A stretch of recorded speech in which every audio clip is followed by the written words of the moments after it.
Magandang gabi mga masters, bali ngayon po ay 4 na videos po ma-upload ko po sa aking YouTube channel. Tama nga mga masters, 4 na videos nga po ang ma-upload ko po. Yon, what's up mga masters, nandito na naman tayo sa panibagong araw, panibagong kabanata na naman ang pagsasama-samahan natin ngayon guys.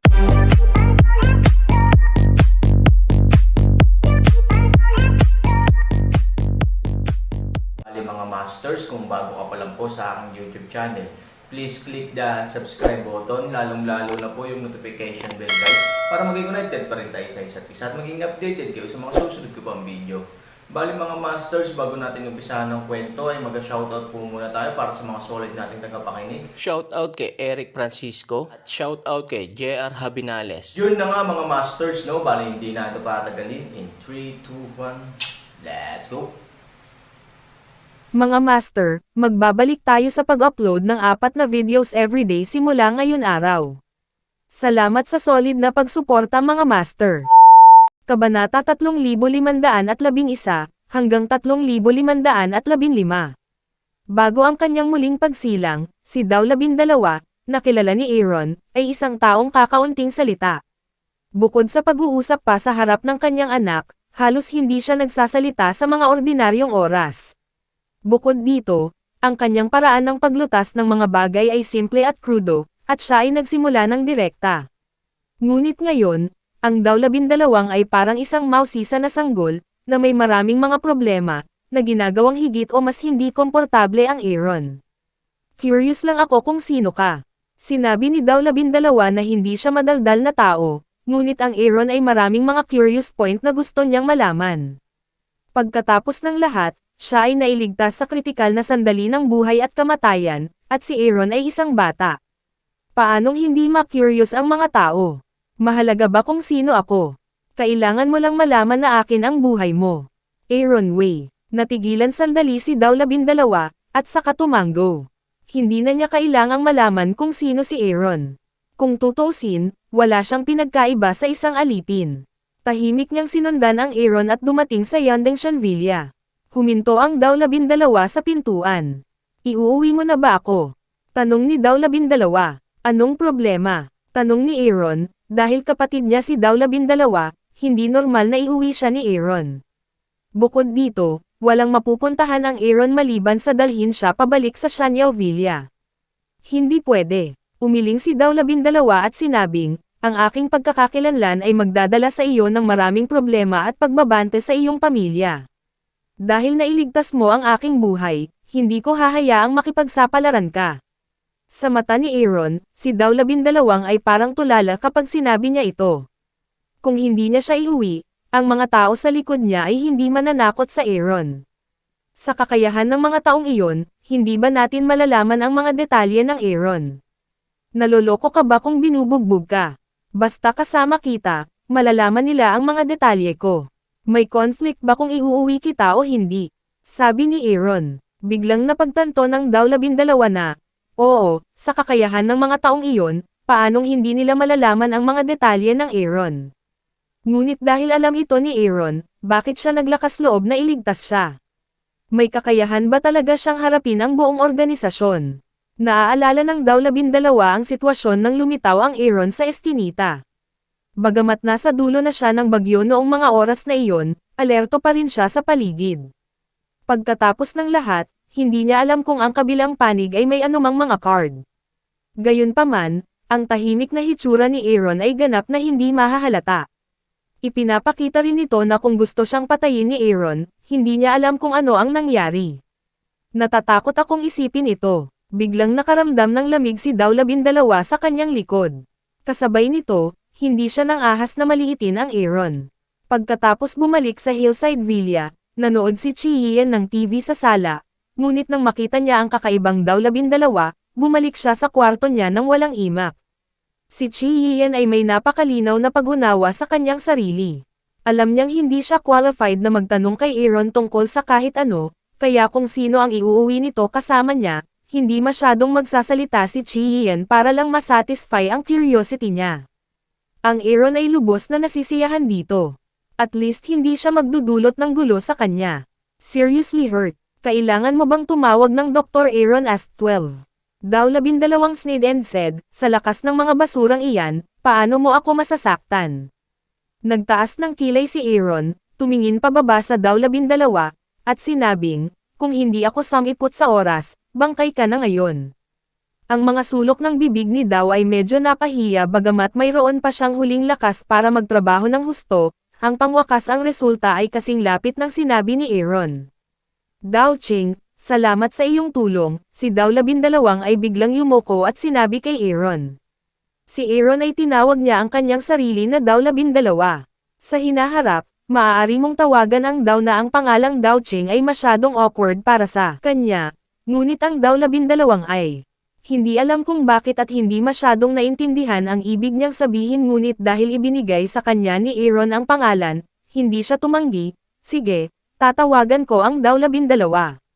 Sa silid sa ikalawang palapag bagamat, nasa ikalawang palapag ang master bedroom, nakasanayan na ni Aaron ang paninirahan sa unang palapag bago ang kanyang muling pagsilang. Bagamat may karapatan siyang pumili pagkatapos ng kanyang muling pagsilang, nakatira pa rin siya sa unang palapag nang hindi ninakawan siya ni Jianglan para sa isang silid. Ito na ang kwarto mo simula ngayon. Kapag magaling ka na, alis na tayo. Sabi ni Aaron. Itakda. Nang marinig ang dalawang salitang ito, tumalon ang mga kilay ni Daw 12. Bagaman naisip niya kung ano ang ibig sabihin ng Aaron sa pagsisimula, ito ay masyadong hindi kapanipaniwala para sa kanya upang maniwala. Talaga bang hahayaan mo ang mga taong iyon na lumapit sa iyo? Ang tambak na langaw na ito ay hindi ganoon kadaling harapin, maliban na lamang kung maaari mong direktang basagin ang kanilang pugad. Sabi ni Aaron. Tuyo ang bibig ni Daw 12 at tumanggaw lang siya. Nakalimutan pa niya kung paano magsalita. Pagkaalis ni Aaron sa silid, umupo si Daw Shi sa lupa na bahagyang nanginginig ang kanyang mga paa. Siya rin ay isang tao na nakaranas ng malalaking bagyo, madyugo at marahas, na halos araw-araw na buhay ng Daw 12. Gayunpaman, ang mga salita ni Aaron ay nakadama sa kanya ng kawalan. Alam na alam niya ang lakas ng organisasyon, at walang sino man ang nangahas na magsalita ng malaya. Gayunpaman, ang Aaron ay nagsalita at minaliit ito. Hindi ba siya natatakot kung hindi niya alam? O may plano siya? Umiling si Daw 12. Hindi siya sigurado sa sagot. Ngunit alam ng Daw 12 na gagawin ng Aaron ang sinasabi niya.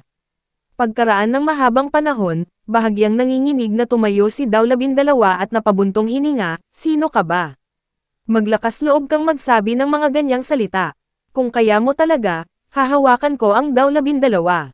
Daw 12 Will huwag kang magreklamo tungkol sa pagiging isang baka at kabayo para sa iyo sa buhay ko. Pagkabalik ni Aaron sa kanyang silid, tumawag siya sa Nangang Bolang upang alamin ang background ng organisasyon. Bagamat kayang gawin ito ng Aaron, napakahirap para sa kanya. Pagkatapos ng lahat, ito ay isang napaka-nakakapagod na bagay na ubusin ang banal na kaalaman. Ang kontrol ni Nangang Bolang sa mundo ay tiyak na magkakaroon ng balita tungkol sa organisasyon. Lahat ng pangunahing organisasyon sa mundo ay may mga tauhan sa mainit na tag-araw. Nang walang anumang impormasyon, napakahirap para sa akin na tulungan kang matukoy kung ano ang iyong pinag-uusapan pagkatapos makinig sa kahilingan ni Aaron. Napahiya si Nangang Bolang, ang taong tinutugis ay nagngangalang Daw Ching. Dapat mong ilihim ito. Ayokong may maglik ng impormasyon, na haantong sa isang isda na nakaligtaan ang lambat. Ang Aaron ay nagpapaalala ng isang paraan. Si Nangang Bolang ang taong nakakaalam ng lakas ng Aaron. Alam niya kung gaano kalakas ang Aaron kaysa sa iba, dahil nakita niya ito ng sarili niyang mga mata. Kaya't nang marinig ni Nangang Bolang ang apat na salitang, isda sa lambat, may mapait na ngiti sa kanyang mukha. Hindi ko alam kung aling kaawa-awang organisasyon ang magpupukaw sa Aaron. Hindi ito kasing simple ng pagpatay sa sarili. Ito ay upang mabunot ang kahit isang buto. Don't worry. I will never leak information. I will give you information in 2 days at the latest. Sabi ni Nangang Bolang. Direktang ibinaba ni Aaron ang telepono, na isang problemang nakuha niya para sa kanyang sarili. Ngunit mula nang makilala niya ang Daw 12, hindi ito maaaring baliwalain ng Aaron. Pagkatapos ng lahat, bago ang kanyang muling pagsilang, ang Aaron ay hindi nakilala ang maraming mga kaibigan, at ang Daw 12 ay isa sa kanila. Tapos may kumatok sa pinto. Hindi na kailangang malaman ni Aaron kung sino ito, na nagpapaalala sa kanya ng eksenang muntik na siyang yumoko ni Chi-Hien. Ngunit ngayon si Chi-Hien ay hindi nasa hustong gulang, hindi siya dapat gumawa ng mga kabaliwan na bagay. Pagkatapos buksan ang pinto, nagtanong si Aaron, "Gabi na, maaari ba kitang tulungan?" Nang walang sabi-sabi, si Chi-Hien ay dumiretso sa kwarto ni Aaron. Ginagawa nitong alerto ang Aaron sa isang iglap upang maiwasan ang pag-ulit ng mga lumang bagay. "Anong ginagawa mo?" sabi ni Aaron. Umupo si Chi-Hien sa yulunan ng kama at sinabing, "Kaarawan ko ngayon. Kantahan mo ako ng birthday song." Natigilan si Aaron. Bagaman sa ilang mga paraan, ang kaarawan ni Chi-Hien ay walang kinalaman sa kanya, ngunit nakatira sila ngayon sa ilalim ng iisang bubong, at si Chi-Hien ay walang mga kamag-anak sa paligid. Mukhang hindi naman masyado ang request niya. Ang Aaron ay may labis na pagkakasala para kay Chi-Hien, na humantong sa kanya na walang kumpiyansa na tanggihan si Chi-Hien. At ang pagkanta lang ng birthday song ay parang walang sense of ceremony. "Gutom?" tanong ni Aaron. "Ililibre mo ba ako ng hapunan?" Chi-ulap isang mukha inaasahan ng humingi ng paraan. Tumanggo si Aaron. Agad na tumayo si Chi-Hien at sinabing, "Kahit hindi ako gutom, sasabihin kong gutom ako. Kailan ako makakalabas?" Aaron ay hindi maaaring tumawa o umiyak, maaari lamang sabihin, "Go, gusto mong kumain ng kung ano. Anything will do." Si Aaron, nakakatapos lang ng hapunan, ay pumunta sa isang western restaurant na walang magawa. Pagkatapos ng lahat, ito ay para sa kaarawan ni Chi-Hien, at wala siyang mahanap na stall sa gilid ng kalsada. Ang masayang ngiti sa mukha ni Chi-Hien ay hindi may tatago, at ang sulok ng kanyang bibig ay bahagyang tumaas ng hindi namamalayan, na malinaw na nagpapahayag ng kanyang kasalukuyang kalagayan. Hindi sila gutom, kaya nag-order sila ng isang set na pagkain. "Kainan lang. Kailangan mo bang maging masaya?" tanong ni Aaron. Tumanggo si Chi-Hien at sinabing, "Syempre masaya ako, kahit na hindi mo ito sineseryoso, maaari kong ituring ang pagkain na ito bilang isang petsa." Mapait na ngumiti si Han Sanchen. Bago ang kanyang muling pagsilang, marami na siyang nagawa para kay Chi-Hien, ngunit kahit na pagkatapos ng kanyang muling pagsilang, hindi niya mababago ang wakas. Siya ay lubos na umaasa na maipaliwanag ang mga salita kay Chi-Hien ng direkta, ngunit sa kanyang pag-unawa kay Chi-Hien, alam din niya na si Chi-Hien ay hindi madaling sumuko, siya ay tulad ng isang baka, kung paano humila ay hindi babalik. Sa kalagitnaan ng pagkain, nagpunta si Aaron sa banyo sa pagkukunwari ng pagpunta sa banyo, at pagkatapos ay lumabas ng pinto ng restaurant. Kanina pa naghihintay si Bruce Lee sa gilid ng kalsada. Matapos makita ang Aaron, mabilis niyang kinuha ang cake mula sa upuan sa likod. "Boss, birthday ba ng hipag ko?" tanong ni Bruce Lee na may ngiti sa labi. Umirap si Aaron at sinabing, "Napakaraming kalokohan." Pinaliit ni Bruce Lee ang kanyang leeg at tinakpan ang kanyang bibig. "Nga pala, ilang araw na lang, aalis na ako sa Yuncheng. Ikaw na ang bahala sa negosyo ni Feng Chen." Nagpatuloy si Han. "Boss." Tumingin si Bruce Lee kay Aaron na may mapait na mukha. Nakaupo sa ganitong posisyon, halos matapakan niya ang manipis na yelo. Aaron gives him full control, which adds a huge pressure to Bruce Lee. "Natatakot ako na hindi ko ito kayang bayaran. Maliit lang akong tao. Hindi ba pwedeng mag-counter-attack ang mga little people? This is your chance to counter-attack. Gusto mo pa bang maging isang maliit na gangster sa kalye? Problema ang 3 pagkain sa isang araw," sabi ni Aaron. Paulit-ulit na umiiling si Bruce Lee. Sapat na sa kanya ang nakaraan, pero ayaw na niyang balikan ang nakaraan. Kinawayan ni Han Sanchen ang kanyang kamay at bumalik sa western restaurant dala ang cake.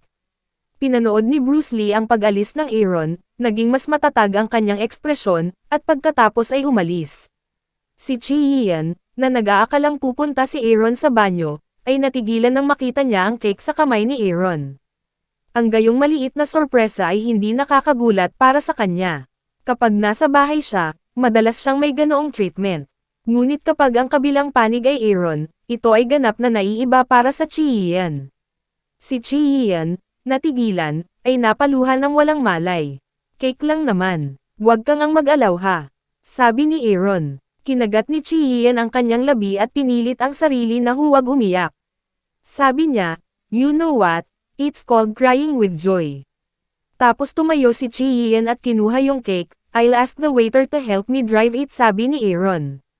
Mahigpit na hinawakan ni Chi Yian ang cake, na para bang natatakot siyang manakawan. Sabi niya, wala, gusto ko iuwi. Gusto ko sarili kong kainin. Binigyan mo ako. Ako lang makakain. Hindi inaasahan ni Aaron na si Chi Yian ay magseryoso ng isang cake, at mula sa kanyang kinakabahang ekspresyon, hindi siya nanloko. Okay, maaari mo itong iuwi at ikaw mismo ang kumain. Hindi ako kakain nito. Okay Aaron, walang magawa paraan. Tumanggo lang si Chi Yian at medyo gumaan ang pakiramdam. Pagkatapos kumain ay lumabas na sila ng restaurant. Habang pauwi, hawak ni Chi Yian ang cake. Kahit si Aaron ay nagsasabing gusto niyang tumulong, ngunit tumanggi siya. Bukod dito, pagka-uwi, bumalik si Chi Yian sa kanyang silid at hindi alam kung ano ang kanyang ginagawa. 3,000 tamad na magtanong, handa na upang hugasan ang pagtulog.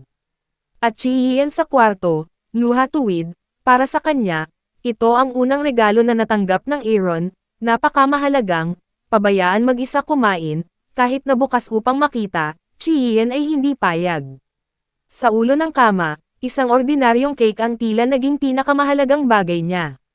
Sa oras na ito, hindi alam ni Aaron na ang cake na ito ay magiging kanyang unang bangungot pagkatapos ng kanyang muling pagsilang. Yun na nga mga masters, no? Bali panibagong kabanata na naman yung natapos natin ngayong gabi. Muli, maraming salamat po talaga sa walang sawang suporta po sa aking YouTube channel na talagang inaabangan nyo po ang bawat upload ko po. Bali mga masters, magkita-kita ulit po tayo bukas ng gabi at ngayon po ay magpapaalam po muna tayo. Bali mga masters, bye-bye!